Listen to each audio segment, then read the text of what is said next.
the things we found out from last year's DVD was that you guys absolutely love a bit of underwater footage. So we're back again today, and we're here at Greenacres Lake in Cambridgeshire, and we've got awesome hauler and England international Mark Bartlett with us today. Now, he fishes a very, very specific style of fishing almost everywhere he goes. Very tight, maggots, corn, hemp, that sort of thing over the top. And you know what? It works almost everywhere that he takes it.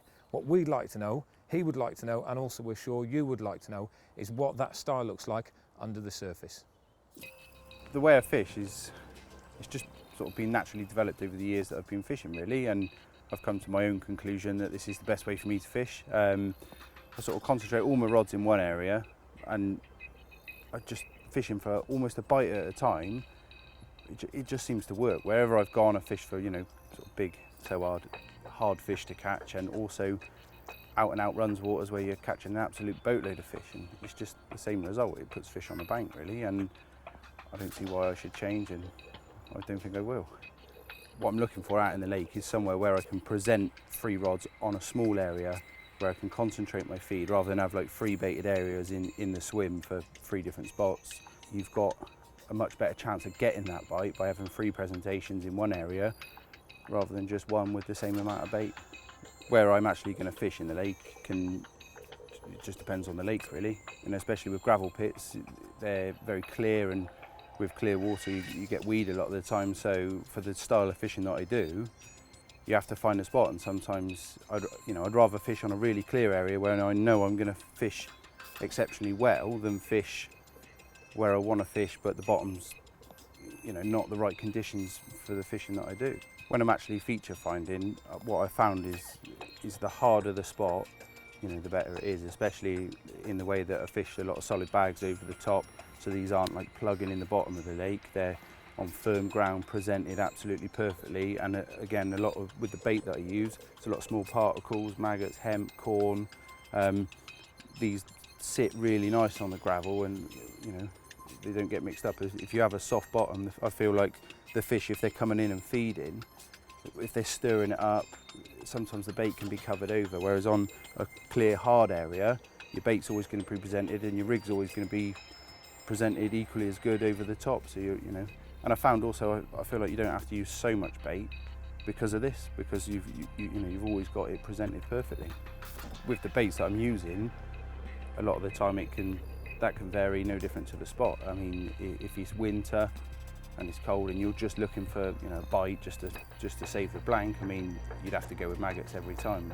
What I have found is the fish absolutely love sweet corn. You can't put enough of the stuff in, along with hemp, and if you mix all 3 together, it's just a winner every time. Every lake I fish, I pretty much use this form of fishing in some way or form, because it just time and time again it just gets me the bite, and I love it. Today I want to just find out exactly, I've got the perfect opportunity to find out exactly how I fish, and the camera doesn't lie, so it's going to be interesting to see how I fish, and if my theories of my own fishing are actually true. And there's only one way to find that out, and that's get in there and have a look. Well, there we go, that's the theory. It's now practical time. So Bart's in the ock, he's ready to rock and roll. There is water in front of him, and the first thing I notice is no marker float. What's the score? Yeah, this is just me letting about rod. Obviously, if I want to mark a float, I would use one, but at this stage, I don't want to float. I feel like it's probably going to hinder what I can feel on the bottom, if anything. You only need a float if you want to just register what depth you've got in front of you, or you're not going to use like any marker sticks to clip your rods up. So it's just the lead for me. I'm just going to fire it out in the pond, have a little feel about, and just the lead's going to make sure it's on the bottom, and we can have a look to see what's out in front of us. What's your target then? There's a couple of obvious trees on the far bank, nice and tall. They're the sort of places that people might cast at. And when you've got day ticket lakes or open access venues like this, a lot of the time if there's a feature on the far bank, people will fish there at a comfortable depth, and there might be a feature there, so you've aimed for that big poplar. Yeah, I mean, what I have found with a lot of day ticket fishing is that there are quite a few pegs on the lake, so you can bet your bottom dollar that if you chuck straight out from the swim at the most obvious tree line feature where the other anglers have fished, there will 9 times out of 10 more than likely be a spot there somewhere. and if the lake's quite narrow, I can normally take a guess that it'll be about just short of the middle. I've just chucked out there and it's absolutely solid in weed, and You braided on the way through, so how'd you ping it out of there? It's not a case of pulling for a break, is it? A lot of people just point the rod at it, pull it straight. no, you don't want to do that. You don't want to pull for a break at this stage. Obviously the weed will just come out at the bottom. It's coming now. But sometimes if you pull it out and you just let it go slack, you can sometimes just whip the lead out to save you winding all the way in. But I don't think that's going to happen on this cast, because that's absolutely solid. I'll wind it in and I'll have another go. One thing I did notice then about the lake was that I chucked out and straight away I could feel the lead going down through the water, sort of 6 or 7 foot, but it was just straight into some sort of soft, silty type bottom, and that is that's not what I'm looking for, to be honest. I want a nice hard bottom, so I'm just going to keep casting around until I can find a nice spot to fish. And then once I found that, we'll be on the money. That's how easy it comes out. Big ball of weed like that, and it just pinged out straight away. But you can see there's no way on this planet you get a bait presented anywhere in that. Are you bothered how many casts it takes you? Don't you think it spooks the swim? Oh, I'm not bothered how many casts it does take me. I've done probably 150 casts before now, and all right, yeah, it's always nicer if you land on a nice clean gravel spot first cast, but that's just not how it works, I'm afraid. So you just got to have a look, and I'd rather sit there knowing that I'm confident in what I'm doing rather than sit there thinking, oh, I didn't plumb that properly, is it in the weed? There's a lot of people say that plumbing and certainly marker floating's carp scaring. What have you got to say to them? Yeah, for all the haters of spodding and marker floating, that's just, I don't know, some old myth, I think. Someone just said that to themselves to make them feel better, but carp love food. Put it on a nice dinner plate, like a nice hard spot, the size of a ground sheet, and there's only going to be one outcome. That's mega weedy out to the right. So I'm going to swing left a little bit. There's a little bit of a channel opposite, and it might be clear coming out of the channel, so have a little flick about over there.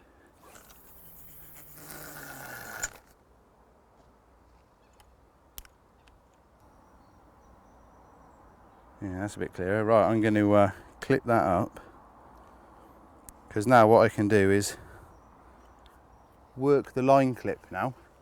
So I know that wherever that's just landed is sort of, you know, clear-ish.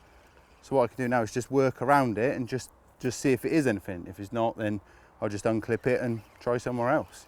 But that did feel all right then. So we'll have a little cast. You know, I've got to remember that I'm going to try and fit 3 rods on this spot. The bait's only going to go one distance because I'm using the line clip to spod. So and my rigs are going to be the same distance as that, so it's only the width of the spot that I need to check. So as soon as I found a hard bit, then you can see now, straight on the line clip there, cushion the cast and down it goes. And I don't know if it's by coincidence, but there is a W in the trees there, and that is slam on the middle of the W. And I can feel that is, I wouldn't say that's proper hard there, but that's certainly 50 times nicer than anything else that I've found. So if all else fails and I can't find my tabletop of gravel, then that could be the one. And I can also use my marker sticks there that I've got up on the bank to wrap it round, a rod length apart, count the wraps, and I know that if I need to go further and check somewhere else, I can always log that information in my mind, so I know that it's, I don't know, 20 odd wraps towards that tree. So if I can't find anything else, I can just wrap my rod back up and then get back on that spot. If no, I can't find What's the bottom else. there then? I would say that the bottom out there at the moment is, it's either like an old gravel spot that's just sort of got a bit of sediment on the top, but there are sort of it's like that's the middle of it, and then either side it is what feels like a bit more polished gravel, so almost like sort of two round bits, and then there's like a little soft strip through the middle, so maybe it's two gravel lumps. I'm not too sure, but I could always check the depth if it's with a float. But you can see how that's going down nicely, nice and firm.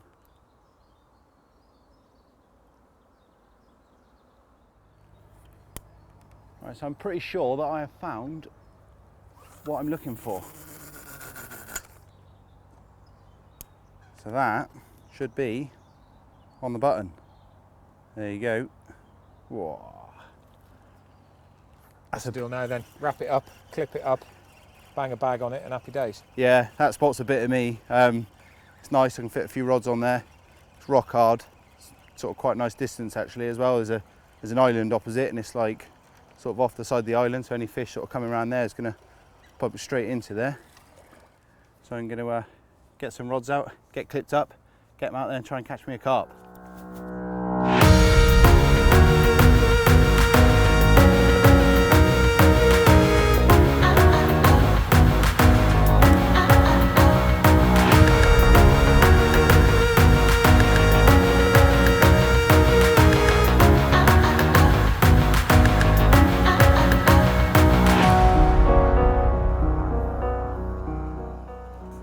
So this is my favourite rig for fishing over the spot.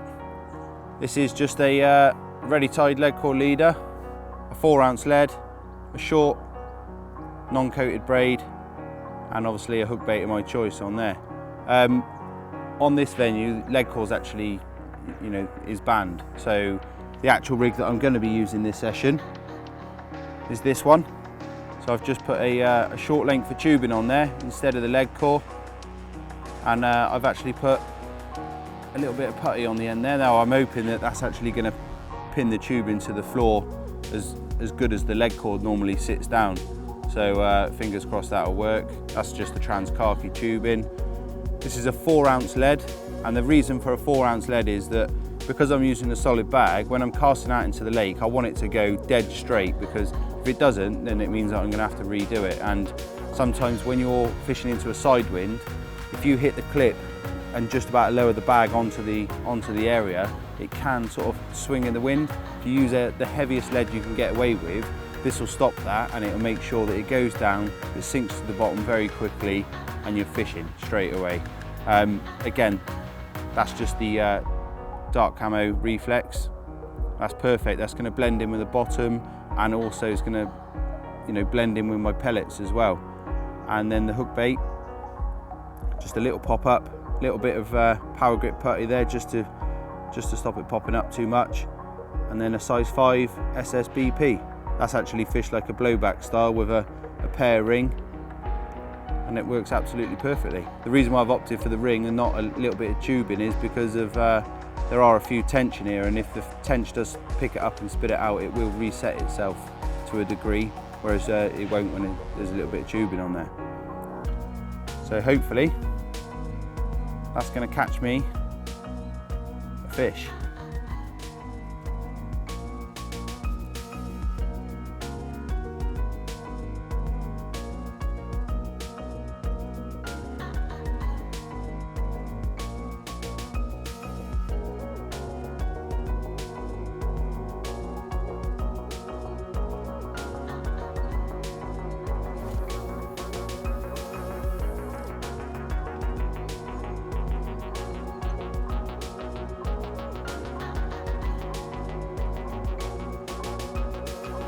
There we are, the rods are in the water. What we're going to do now is get me, camera, mask and all the other bits in there and find out whether he's on the money or in the dunny.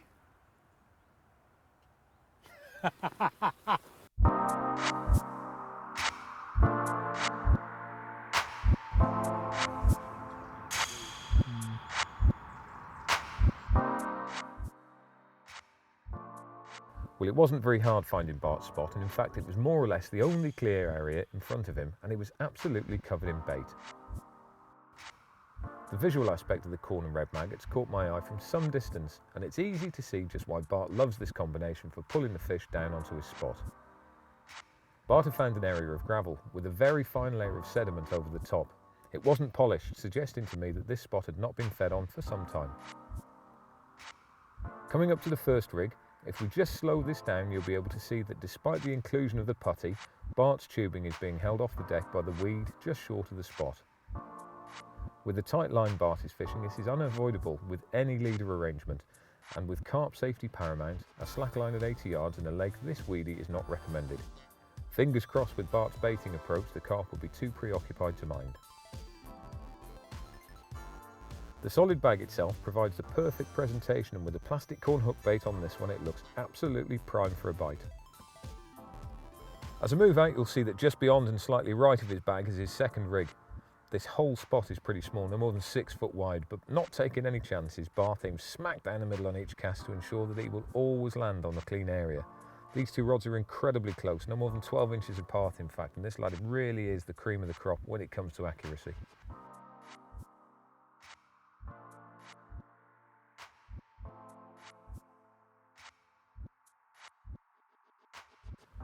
Moving over another 3 foot, I came to the final rig, Bart's right-hander. This had landed on the very edge of the spot, just 6 inches from the weed.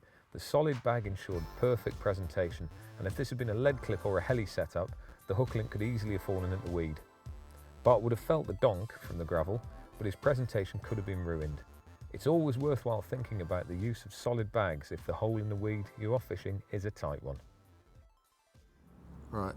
Let's have a little look at the spot there, and you can just see the silt along the bottom. The area is covered in like a layer of dark silt. It's like a grey colour, which is quite interesting. There's gravel there, and you thought it was gravel all the way down, didn't you? But it's just got a fine dusting over it. Yeah, I mean, on the actual marker rod, it just felt as solid as it can be, you know. Yeah. It was definitely gravel underneath, but there's just this fine layer of dust, a little bit like snow that's fallen lightning in the morning. But anyway, rocking on. There's one of your bag presentations. You see the tubing there is laid down a little bit on one of them. On one of the others, it came up a little bit, and I think that's possibly because there's a bit of a crosswind. Are you bothered about that? No, I knew that sort of either the tubing wasn't going to be dead flat, because there's a lot of weed in between me and the spot as well. Yeah. And it is a relatively shallow spot that I'm fishing. It's probably only 4 or 5 foot deep, so you know the weed's up to the surface halfway out, and it's always going to be an issue. But hopefully, with the way I fish and get the fish competing, they'll soon lower their guard when there's a big meal on the table like that one. Well, there's certainly a big meal there because the bait's very, very tight. You can see the maggots, you see the corn, and you can see two of your bags are very, very close together, right, almost smack next door to each other. The corn bag and the one with a pop-up on it, and then the other one's just off to the side, just up against some weed. But I must say that accuracy, bang on, baiting up, bang on. You're on a nice bit of gravel, and I bet you'll have a fish or two on that tonight. Hopefully. Cheers.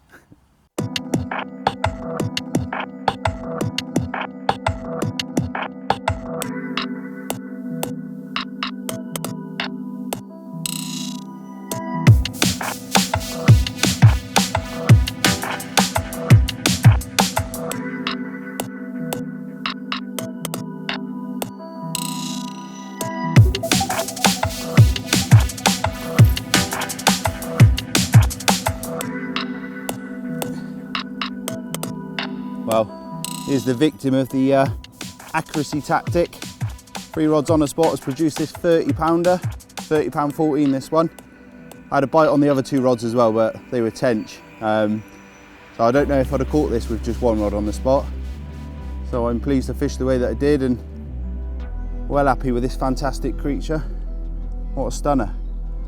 I've got no rods out at the moment because obviously I've had a bite on each one. So we're going to get Rob to get in, have a look, see what's going on under there. I don't think there's any bait left, not with the action that we've had this morning. So yeah, lovely. Right, we've just been into the pond and have a look after Mark had that fish last night. I'll tell you what, there's a massive change. Just have a look at this, it's incredible. There, you'll see the weeds gone straight away. There's hardly any other than little bits, and look at that. A bit of silt at the bottom and then absolutely polished gravel. The whole spot, probably 6 foot by 6 foot, it's just been polished. There's hardly any silt left there. There's no bait left there, is there? Virtually no bait. There is the odd little grain of corn and the odd maggot. I reckon if there's 6 grains of sweet corn and 2 maggots, that's about it. Yeah. So I mean, normally, like if I caught a fish, I would top up straight away after that fish, which it makes perfect sense, doesn't it? Looking at that now. Well, just have a look at that. You can see around the whole spot there, and there's literally nothing there. What's interesting as well is that where there was gravel but it was covered by dust, now it's absolutely clean gravel, and all the silt has been moved lower down the slope, and it looks like the tide's gone out. It's taken the sand with it, and it's just made a lovely little beach area at the bottom of the slope. So you can see why gravel bars get so clean. There's fish feeding on them, and certainly if those fish are on there, the amount of disturbance, like I just knocked my hand in the silt just so you can see how it cleans it off, and you can see gravel straight away. I mean, just look at that there. That absolutely was not there yesterday. There's a few grains of corn there, look, that's a couple of maggots, that's just tight up against weed, and that is more or less bang next door to where your last bite was from. I think that was a tench that produced that came on that one. But that was the right hand rod. And look at it, just completely different. Yeah, no, it looks really nice now. But yeah, I mean, like normally after every fish I'd slip a bit more bait in, and it just goes to show that, especially the way that I fish, you can get a bite instantly afterwards. Yeah. And would you say that's a result of like just the fish that have caught, or would you say other fish have been on there as well? No, I would say that the fish that you caught will, when they burst and run, they do disturb quite a lot. But it's too wide. But the bait would still be there, wouldn't exactly. So what would happen then is, I've seen it before, where a fish has gone on and fed on a spot and it's moved the bait out. You see bait all over the place, but that has been cleaned by more than one feeding fish.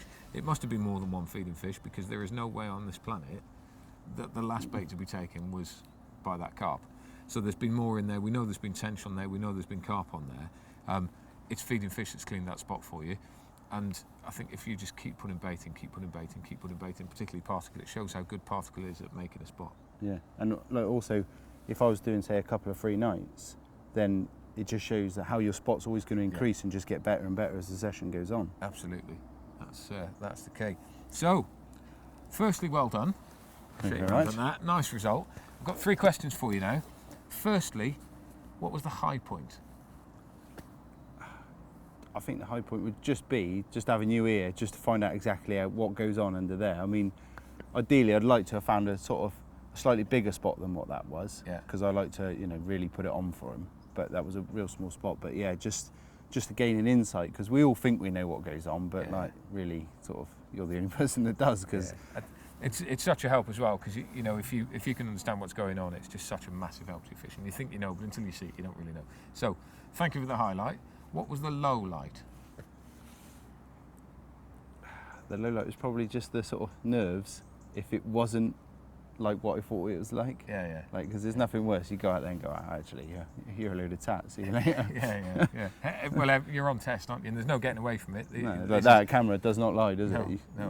No. And believe me, if he was getting it wrong, we'd tell you. I've known him long enough to rip him if he needs it. So, yeah, there we go. So, now, last one. What's the biggest lesson you've learned and the biggest tip that you can pass on? I think the one thing I could take from it is maybe I could spread my rods out a little bit more, because like 2 of the rigs were really close, and if I was to look down my lines, they're just in a straight line, so a little bit of spread on the line is... Yeah. But to be fair, that spot was quite small, and if you've got a 12-foot wide spot, they probably would be a little bit wider. Yeah. So, well, there you go. I think that's it. I think we can close happily on that point, that firstly, the way that he fishes does actually work, and secondly, get the bait on the spot, get the fish working the spot for you, and it will just get better and better and better. But you wish you were going to have another night here now, don't you? Yeah, I do now. Yeah. Pinpoint accuracy there from the Bartman. And later on in November, he was doing it all over again on an even bigger scale.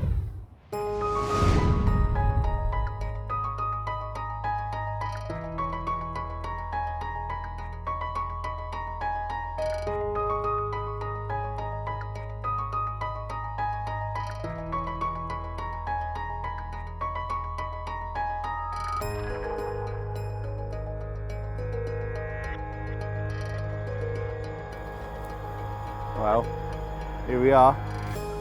We're doing exactly the same as what we've done on the underwater section, and it's paying off even better than before. I've got one on here now.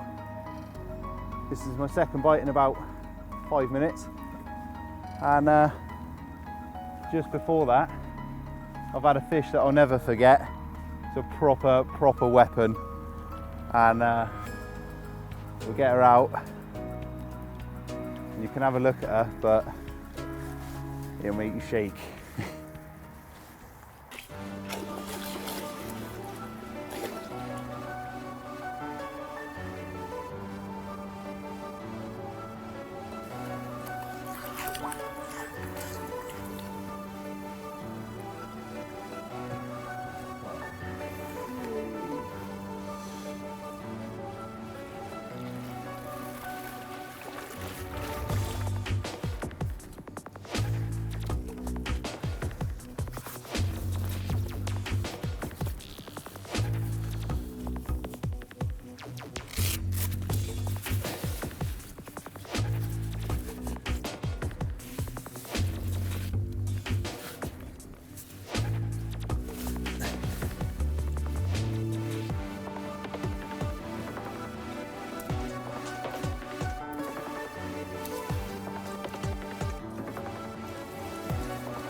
Well, it's the middle of November. Come down to St John's to have a quick session before it gets too cold. I caught a couple of carp and I got stuck into this thing. I knew straight away it was a good fish as soon as I was playing it the whole way in. I seen it about 15 yards out and could see his head, and then about 3 foot to the left I could see his tail. I was like, that's a unit. 47.11. It's a UK personal best for me, and I'm so pleased I caught it from this lake. I fished here since I was a real small lad, and you know, to catch a fish of your dreams like this, just all come together real nicely. Absolute monster.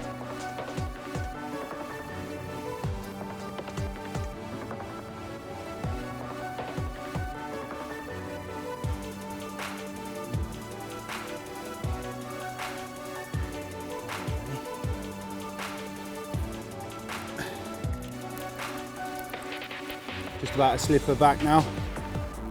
Can't believe it, absolutely made up. This is actually a late record common as well, and a late record. 47.11. Chunk.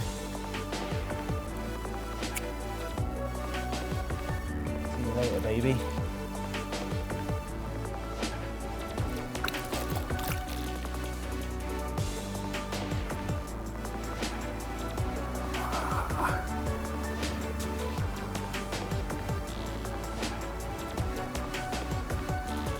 Unit.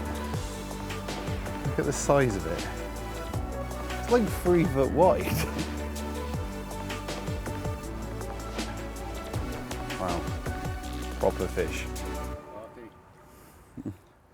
Well, must be big fish day. Not only have I just caught that absolute monster, just had a text from Pictures. He's just gone and caught a late record as well. Don't know how big it is. It's probably big, knowing him. So let's go and have a look at that one. Well, thanks for that, Bart. Here we are down in sunny Cambridgeshire. The weather's a lot different to where you saw Bart over in Oxfordshire. But there's obviously something in the air. It's a good time to be on the bank angling. You saw Bart with his 47-pounder. Then here I've got something pretty special too. I'm over at Home Fen Fishery, where you saw Lewis and Harry earlier in this DVD. They had an absolutely brilliant result. And yeah, I'm quite happy with what I've got here too. So I think what we'll do, we'll go and have a closer look at it.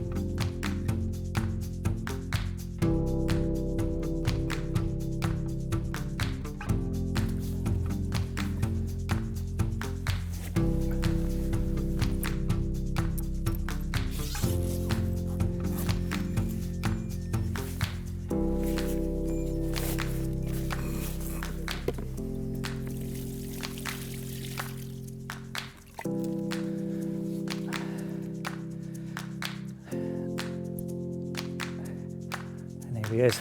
That's what you call the chunk. 45 pound 4 ounces. New late record. What a unit. This fell to a hinge stiff rig. Milky toffee pop up. Size 4 armour point SR hook, tied to the 30-pound rigidity and a 25-pound Camatech soft boom section. Absolutely blown away with this. Ugh.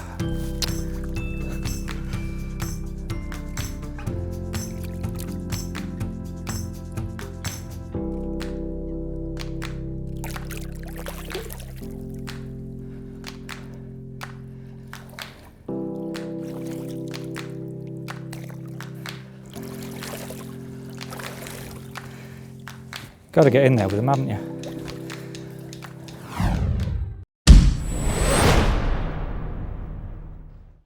If you'd like to watch more videos from Fox Fishing TV, then click the link here. Or if you'd like to subscribe to the channel, then click the link here.